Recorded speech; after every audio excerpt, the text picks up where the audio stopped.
সাল্লি আলা রাসূলিহিল কারীম আম্মা বা'দ।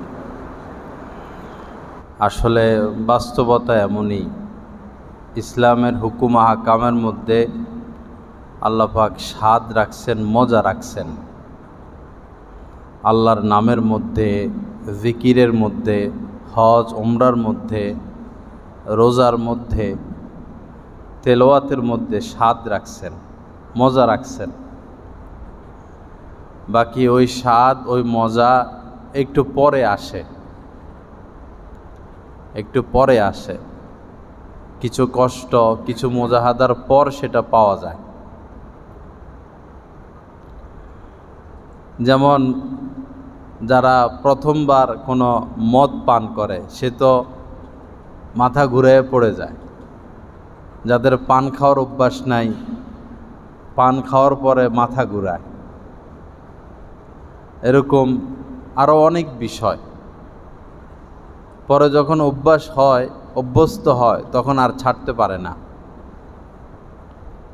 পানওয়ালা লোক তো পান ছাড়া বাঁচে না, কিছু দেখ বা না দেখ, পান দিলেই খুশি।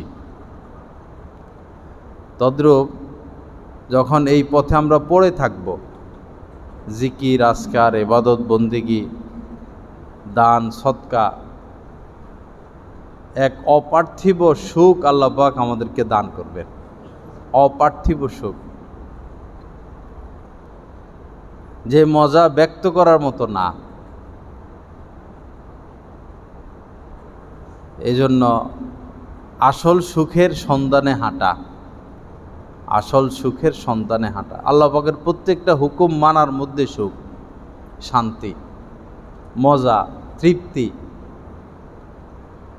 যতটা আল্লাহর হুকুম থেকে দূরে থাকব, মনে রাখবো যে ততটা আমি কষ্টে আছি। ওমান আ'রাদা আন যিকরি ফা ইন্না লাহু মাঈশাতান দঙ্কা। আল্লাহ পাক বলেছেন, যারা আমার থেকে মুখ ফিরায়, আমার হুকুম আহকাম মানে না, তাদের যে জিন্দিগি, তাদেরকে আমি এক তিক্ত অস্বস্তিকর এক জিন্দিগি দান করি। কোনো আরাম নাই, কোনো শান্তি নাই, কোনো রাহাত নাই। কুকুর যখন পাগল হয় তো সে তো শুধু দৌড়াইতে থাকে, শুধু দৌড়ায়। কুকুর যখন দৌড়ে তখনও সে হাঁফাইতে থাকে, আর যখন বসে থাকে তখনও সে হাঁপায়, জিহ্বা একটা বাইর করে হাঁপাইতে থাকে। যারা আল্লাহর হুকুম থেকে দূরে, দ্বীনি জিন্দিগি থেকে দূরে, এরা এরকম হাঁপাইতে থাকে, শান্তি পায় না। আসল শান্তি আল্লাহ পাকের দ্বীনের মধ্যে। এজন্য দ্বীনদারদের সাথে উঠা বসা করা, আল্লাহওয়ালাদের সাথে উঠা বসা করা, গভীর সম্পর্ক রাখা। এক বুজুর্গ বলেছেন যে এক জামানা সোহবতে বা আউলিয়া, কিছু সময় কোনো আল্লাহওয়ালার সাথে বসা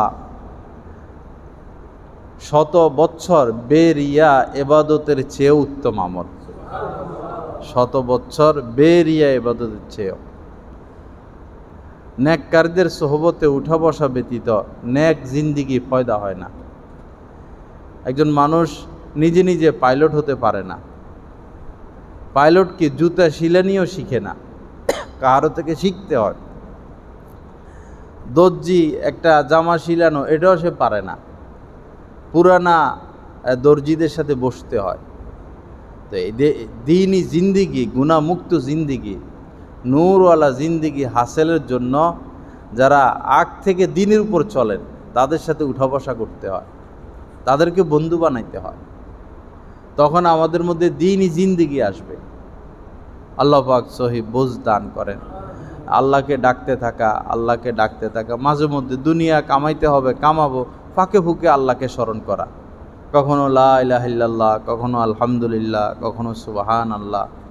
এই 2 মিনিট, 4 মিনিট, 5 মিনিট পর পর আল্লাহ মাফ করে দেন। কখনো দুরূদ শরীফ একবার পড়লাম। 5-10 মিনিট পর যদি সাল্লাল্লাহু আলাইহি ওয়াসাল্লাম একবার পড়ি, কি আর আমাদের ক্ষতি হয়? 10 মিনিট পর পর বললাম, 15 মিনিট পর পর আল্লাহ মাফ করে দেন, আস্তাগফিরুল্লাহ, লা হাওলা ওয়ালা কুওয়াতা ইল্লা বিল্লাহ, অসুবিধা তো নাই। 5 মিনিট পর পর বললাম, 10 মিনিট পর পর বললাম, একদম সারা দিন একবারও আল্লাহর নাম মুখে নাই। নামাজিরা আইসা নামাজ পড়ে শেষ, ছুটি। হ্যাঁ, আমাদের যে সন্তান ছোট ছোট বাবু, এরা ডাকতে ডাকতে আমাদেরকে পাগল করে ফেলায় না? তো এর থেকে তো আমাদের শিক্ষা নেওয়া উচিত। ছোট বাচ্চা কতবার ডাকে, অথচ তাকে আমি সৃষ্টি করি নাই, সে আল্লাহর দেওয়াই। তো আল্লাহ তো আমাদেরকে সৃষ্টি করছেন, কিন্তু আল্লাহকে তো আমরা ডাকি না। ফাঁকে ফুঁকে একটু পরে পরে আল্লাহকে স্মরণ করা, কখনো মনে মনে মনে। আল্লাহওয়ালা যারা, তারা কখনো আল্লাহকে ভুলেন না, এক মুহূর্তের জন্য ভুলেন না। আমাদের তো সেই স্তর হবে না, আমরা অন্তত মুখে একটু পরে পরে আল্লাহকে স্মরণ করলাম, আল্লাহর নামটা নিলাম, লা ইলাহা ইল্লাল্লাহ। আধা ঘন্টা পর পর একবার বললে অসুবিধা তো নাই। এর উসিলায় মৃত্যুর সময় লা ইলাহা ইল্লাল্লাহ বের হয়ে যাবে। হ্যাঁ, অভ্যস্ত থাকা, অভ্যাস রাখা। ওই যে এক লোক মরার আগে সুদের হিসাব দিয়ে গেছে, কার কাছে কত, কার কাছে কত। মরার এক মুহূর্ত আগে সে সুদের হিসাব দিয়ে গেল, কালেমাটা তার মুখে আসলো না, অভ্যাস নাই তো। অভ্যাস করা, লা ইলাহা ইল্লাল্লাহ, লা ইলাহা ইল্লাল্লাহ, লা ইলাহা ইল্লাল্লাহ, মাঝে মধ্যে হঠাৎ হঠাৎ হঠাৎ হঠাৎ মনে কইরা বলা, পরে এক সময় এটা অভ্যাসে পরিণত হবে। আল্লাহ পাক আমাদেরকে তৌফিক দান করেন, দ্বীনি জিন্দিগি নসিব করেন, গুনাহ মুক্ত জিন্দিগি নসিব করেন। ওয়া আখিরু দাওয়ানা আলহামদুলিল্লাহি রাব্বিল আলামিন ওয়া সাল্লাল্লাহু আলা নবিয়িল কারীম।